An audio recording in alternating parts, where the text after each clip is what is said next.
In 1838, an English explorer, hacking his way through dense Indian jungle, discovered these beautiful temples.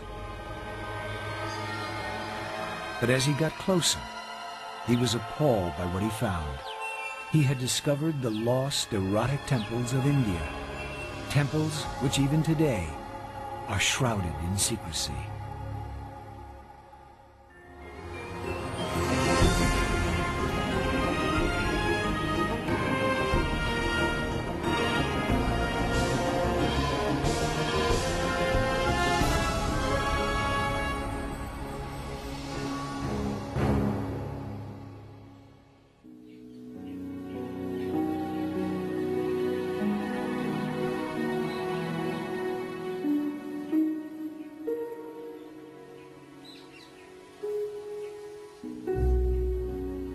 This is the face of India that the whole world knows, the Taj Mahal, one of those amazing works of art that completely lives up to its reputation. With its perfect proportions, its white marble finish, and the beauty of its intricate inlay, it's consistently voted the most beautiful building in the world. It was built for love by a Muslim emperor in the mid-1600s, about the same time Versailles was being created for the kings of France. Shah Jahan built it for his favorite wife, Mumtaz Mahal. She died giving birth to their 14th child, and as she lay dying, she made Shah Jahan promise he would build her the most beautiful tomb in the world. Despite having a harem of over 5,000 women, Shah Jahan was madly in love with his favorite wife and promised to honor her wish.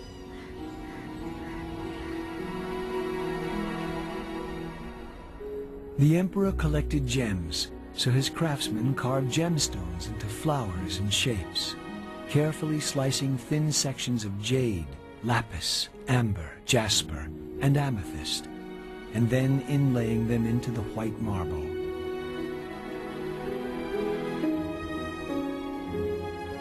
When the Taj Mahal was finished, its perfect white marble proportions at the end of a long, formal garden completely fulfilled Shah Jahan's promise to his dying wife. When people think of India, they think of the Taj Mahal. But there is a more ancient, secret India, hidden deep in its tropical jungles, where one of the greatest building efforts in human history produced thousands of strange and mysterious temples. But today, they are lost and forgotten.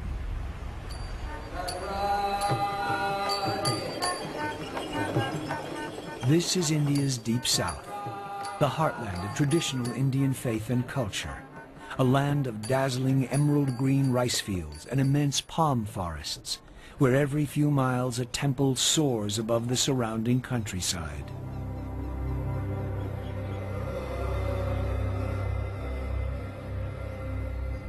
Here, over 1,000 years ago, one of the greatest kings of India, Raja the Great, embarked on one of the largest building programs in the history of mankind that still continues to this day. He and his successors moved more stone than the Great Pyramid of Giza, and his artists created some of the greatest treasures the world has ever seen. Over time, Raja's temples became larger and larger. This one is so vast that more than 200 Taj Mahals could fit comfortably within its walls. Why did Raja do it? Well, it was the same motive that built Europe's cathedrals and Egypt's pyramids. He was moved by the power of faith.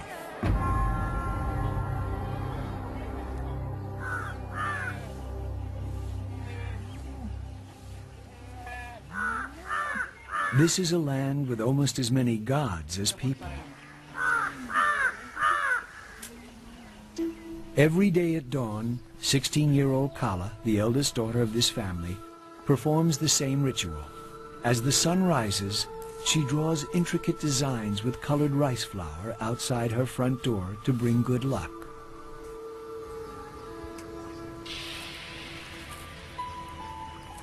Throughout southern India, women create these unique designs called columns.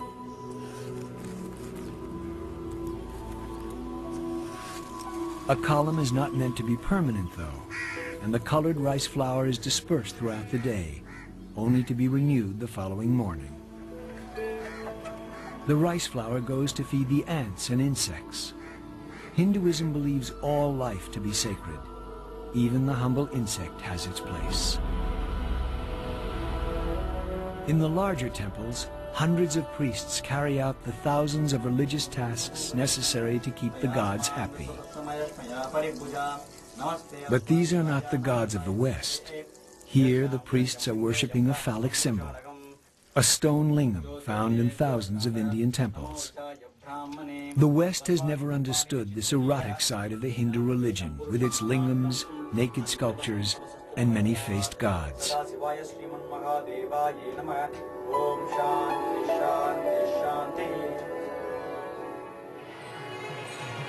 During festivals, the gods are taken from their shrines and paraded around the temple grounds.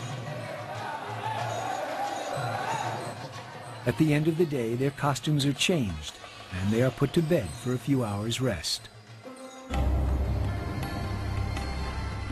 Indians believe that if these rituals are performed correctly, the gods will favor the villagers, cure their ills, protect their harvests, and bless their lives. For any religion to flourish, it helps to have friends in high places. But for Hinduism, with its vast temples and thousands of priests, it is absolutely essential. So India was lucky to have in Raja Raja the greatest patron of arts in all its long history.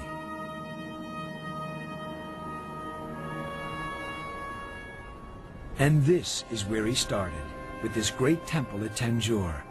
When it was finished 1,000 years ago, it was the most amazing building in India, more than 10 times taller than anything built before it. And it's not only huge, but it's all made of granite, one of the hardest stones in the world. The personality of Raja Raja is stamped all over this building. The most successful king the South ever produced had to build the greatest temple ever seen.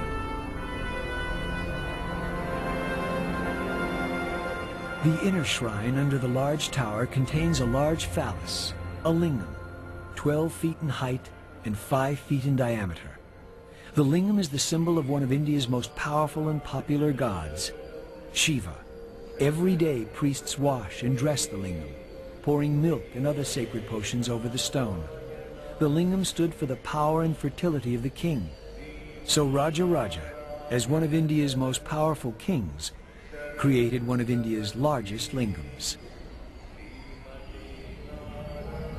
Until recently, we had no idea what the great king looked like. But then archaeologists made a sensational discovery. They found a narrow passageway running around the central shrine that had been sealed up and forgotten hundreds of years ago. When the excavators peered in, they found its walls covered with unique paintings from the time of Raja Raja the Great.